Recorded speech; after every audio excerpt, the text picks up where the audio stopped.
Check.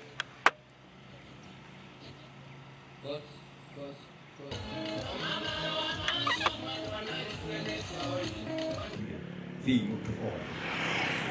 Nogo ni katokite haha. Ona no ya kaipa. Tata ya kaipa.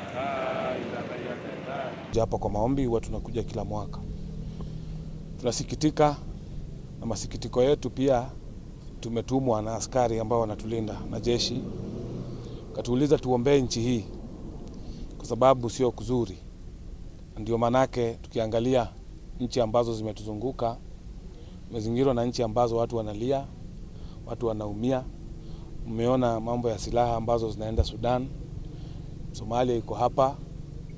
Tunaangalia nchi kama Uganda na tunaangalia nchi kama Tanzania. Tunaona ilhali kuna hali ya msukasuko, imani ambayo imekuwa inatikiswa kidogo, na kwa sababu ya hiyo sisi pia wa Kenya tunaogopa, tunaangalia mbele. Tunaona ni vizuri tukuje tuombe Mwenyezi Mungu ili atuonee huruma sisi kama Kenya na atupatie amani ambayo imekuwa kwa miaka mingi.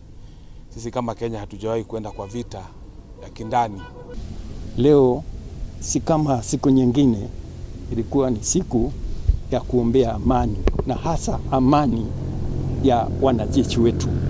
Hao wanajeshi ni watu, ni watoto wamezaliwa kwao, wana baba zao, mama zao na majirani zao, na kwa hivyo kama tulivyo walikuwa leo wametuuliza kwendeni muombee nchi hii, na sisi tukaona hatuna lingine isipokuwa kuombea nchi, kwa sababu washatuambia vile, basi ni lazima tutimize ombi lao.